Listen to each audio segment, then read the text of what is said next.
میرا کوشچن یہ تھا کہ اس میں کوئی ڈاؤٹ نہیں ہے کہ ہمارا سناتن سروپری ہے، اور یہ اسلام کے بارے میں نے آپ سے دو باتیں سنی ہے۔ ایک تو یہ کہ 2000 سال پہلے اس کی استھاپنا ہوئی ہے، محمد نے کی ہے، ٹھیک ہے، اور دوسرا اس کے بارے میں یہ بھی سنا ہے کہ یہ شورپنکھا کی ونشج ہے۔ بسم اللہ الرحمن الرحیم، السلام علیکم دوستو، ایک اور بہت انٹرسٹنگ ویڈیو کے ساتھ آپ کی خدمت میں حاضر ہوئے ہیں۔ آج کی اس ویڈیو میں آپ کو دکھائیں گے کہ ایک عورت پنڈت سے سوال کر رہی ہے کہ اسلام تو صرف کچھ عرصے پہلے ہی آیا ہوا مذہب ہے، جس کو تقریباً 2000 سال یا 1500 سال ہو چکے ہیں۔ ہندوازم تو بہت پرانا مذہب ہے، تو کیسے اسلام کو ماننے والے اتنے بہت ہیں اور ہندوازم کو ماننے والے اتنے کم ہیں؟ دیکھیے پنڈت کا عجیب ہی جواب سنیے، اس کے بعد ہم آپ کو دکھائیں گے ڈاکٹر ذاکر نائک صاحب نے کس طرح سے لاجیکلی پروو کیا ہے کہ اسلام ہی سب سے سچا اور آخری مذہب ہے، اور اسی کے فالوور جو ہے اللہ پاک کو سب سے زیادہ محبوب ہے۔ اس کے بارے میں بتایا، آئیے دیکھتے ہیں آج کی اس ویڈیو کو۔ جے شریمن نارائن گرو جے جی۔ شریمن نارائن گرو جی میں دلی سے آئی ہوں، ہاں، اور پہلے بھی کئی بار آ چکی ہوں۔ میرا کوشچن یہ تھا کہ اس میں کوئی ڈاؤٹ نہیں ہے کہ ہمارا سناتن سروپری ہے، اور یہ اسلام کے بارے میں نے آپ سے دو باتیں سنی ہے۔ ایک تو یہ کہ 2000 سال پہلے اس کی استھاپنا ہوئی ہے، محمد نے کی ہے، ٹھیک ہے، اور دوسرا اس کے بارے میں یہ بھی سنا ہے کہ یہ شورپنکھا کی ونشج ہے، ایسے کر کے۔ شورپنکھا کا الگ اتہاس ہے، شورپنکھا کا اتہاس الگ ہے۔ مطلب یہ بتایا شکراچاریہ کے ساتھ نہیں، یہ سب باتیں کہی جاتی ہیں پر ان کا شاستروکت تو کوئی پرمان نہیں ہے، مین یہی ہے 2000 سال پہلے والا جو ہے۔ بالکل، اچھا 1400-1500 برس پہلے، ادھک سے ادھک 2000 سال۔ اچھا، تو اس کا کوئی وہ استتو نہیں ہے؟ کس کا؟ شورپنکھا والے جو کتھن تھا۔ شورپنکھا کی کتھا الگ ہے، تو اسے بھی ہم مان سکتے ہیں اور اسے بھی مان سکتے ہیں۔ شورپنکھا کا جو راوڑ کی بہن ہے شورپنکھا، جی، جو رام جی سے وواہ کرنے آئی تھی، وہ تریتا کی شورپنکھا دوپر میں جا کر کبجا بنی، جی، اور کبجا کے گھر بھگوان گئے، چندن لیا، اس کی کوبڑ ٹھیک کری، وہ کتھا آتی ہے۔ تو کبجا تو بھگوان کی بھکت تھی، وہ بھگوان کی برودھی تو تھی نہیں، اس لیے کبجا بن کر کے وہ آئی، اور وہ بھگوان کو پتی کے روپ میں پراپت کرنا چاہتی تھی، تو دوپر یگ میں انہوں نے کرشن کو پتی کے روپ میں پراپت کیا۔ تو یہ ان لوگوں کا اس سے کیا لینا دینا؟ اس کائنات میں سب سے پاورفل کون ہے؟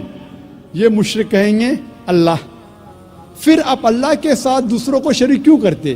یہ آیت میں سورہ یونس میں سورہ نمبر 10 آیت نمبر 31 میں مشرک مانتے تھے توحید ربوبیہ میں کہ اللہ رب ہے، مانتے تھے توحید الاسماء صفات، اچھے صفات، لیکن اللہ کو ماننے کے علاوہ دوسروں کی بھی عبادت کرتے تھے، انہیں کہا گیا ہے مشرک۔ یہ پیغام دہرایا گیا سورہ زخرف میں سورہ نمبر 43 آیت نمبر 87 میں۔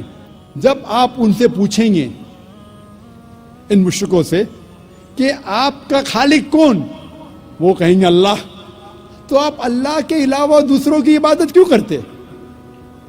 یہ مشرک مانتے تھے کہ ہمارا خالق اللہ ہے، لیکن اللہ کے ساتھ دوسروں کی عبادت کرتے۔ اسی لیے اللہ تعالیٰ فرماتے ہیں سورہ یوسف میں سورہ نمبر 12 آیت نمبر 106 میں کہ اکثر لوگ اللہ کی عبادت نہیں کرتے دوسروں کو شریک کرنے کے بغیر، یعنی اکثر جو لوگ اللہ کی عبادت کرتے ہیں اللہ کے ساتھ دوسرے کی بھی عبادت کرتے ہیں۔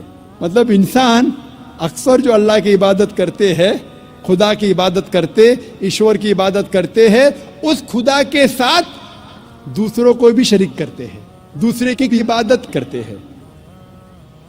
اور اگر اس توحید میں ان تینوں قسموں میں سے ایک بھی قسم کا آپ پالن نہیں کریں گے، ایک بھی قسم کو توڑتے ہیں، تو اسے عربی میں کہتے ہیں شرک۔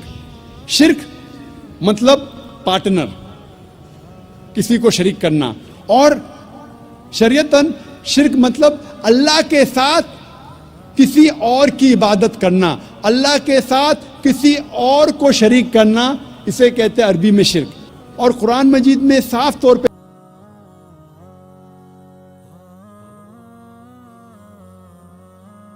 کو شریک کرنا، اور شریعتاً شرک مطلب اللہ کے ساتھ کسی اور کی عبادت کرنا، اللہ کے ساتھ کسی اور کو شریک کرنا، اسے کہتے ہیں عربی میں شرک۔ اور قرآن مجید میں صاف طور پہ لکھا ہے سورہ نساء میں سورہ نمبر 4 آیت نمبر 48 میں اور سورہ نساء سورہ نمبر 4 آیت نمبر 116 میں کہ اللہ سبحانہ و تعالیٰ اگر چاہے تو آپ کے کوئی بھی گناہ کو معاف کر سکتا ہے، لیکن شرک کو کبھی بھی نہیں معاف کرے گا، کیونکہ جو انسان شرک کرتا ہے وہ بہت بڑا گناہ کرتا ہے اور بہت دور تک بھٹک چکا ہے۔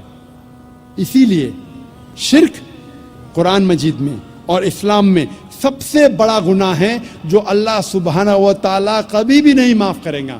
اگر آپ نے شرک کیا اور مرنے کے پہلے توبہ نہیں کی، اگر آپ مشرکانہ حالت میں مرے تو آپ کے لیے جہنم 100%۔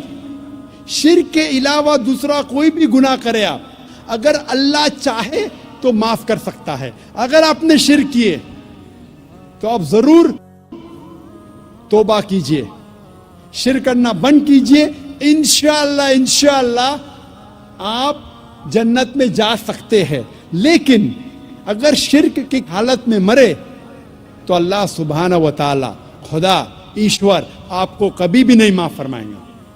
اسی لیے قرآن مجید میں لکھا ہے، جو میں نے اس تقریر کے شروع میں تلاوت کی، اس آیت کی جسے میں ماسٹر کی کہتا ہوں، سارے تالوں کو کھولنے والی چابی، سورہ عمران سورہ نمبر 3 آیت نمبر 64 میں لکھا ہے، تعالوا الی کلمۃ سواء بیننا و بینکم، آؤ اس بات کی طرف جو آپ اور ہم میں یکساں ہے۔ تعالوا الی کلمۃ سواء بیننا و بینکم، آؤ اس بات کی طرف جو آپ اور ہم میں یکساں ہے۔ سب سے پہلی بات، اللہ نعبد الا اللہ، کہ ہم صرف اللہ کی عبادت کریں۔ میں نے یہ نہیں کہا کہ صرف اللہ میں مانو، صرف اللہ میں ماننا کافی نہیں ہے، اللہ نعبد الا اللہ، کہ ہم صرف اللہ کی عبادت کریں۔ اللہ کو ماننا کافی نہیں، اللہ کی عبادت صرف کرنا چاہیے، وہ ضروری ہے۔ وَلَا نُشْرِكَ بِهِ شَيْئًا، ہم اللہ کے ساتھ کسی اور کو شریک نہ کریں۔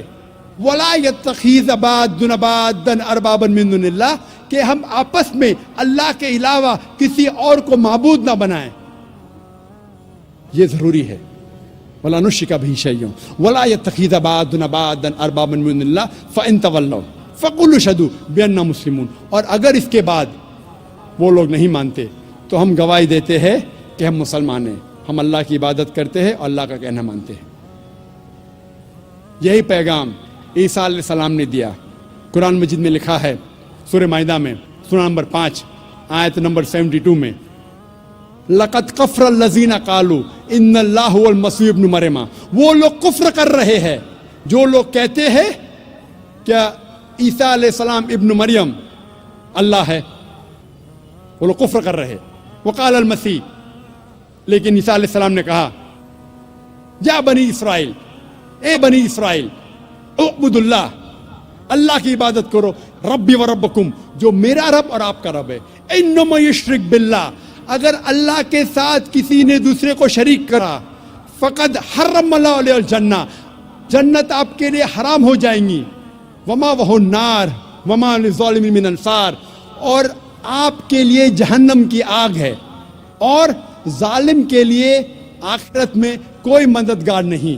عیسیٰ علیہ السلام فرماتے، انما یشرک باللہ، اگر اللہ کے ساتھ کوئی کسی کو شریک کرتا ہے، فقد حرم اللہ علیہ الجنہ، جنت اس کے لیے حرام ہے، وما وہ النار وما للظالمین من انصار، اور اس کے لیے دوزخ کی آگ ہے، اور ظالموں کے لیے آخرت میں کوئی مددگار نہیں ہے۔ قرآن مجید میں اللہ تعالیٰ فرماتے ہیں سورہ انعام میں سورہ نمبر 6 آیت نمبر 108 میں کہ جو انسان غلط خدا کی عبادت کرتے ہیں آپ ان خداؤں کو گالی مت دو، ورنہ یہ لوگ جہالت میں اللہ کو گالی دیں گے۔ لکھا ہے قرآن مجید میں سورہ لقمان میں سورہ نمبر 31 آیت نمبر 27 میں، اگر آپ اس دنیا کے سارے جھاڑ کو قلم میں تبدیل کریں گے اور سارے سمندر 7 سمندر ملا کے اگر سیاہی میں تبدیل کریں گے، پھر بھی آپ ان سے اللہ سبحانہ و تعالیٰ کے شبد نہیں لکھ سکیں گے۔ اس تقریر کو میں ختم کرنا چاہتا ہوں اللہ سبحانہ و تعالیٰ کی آیت سے،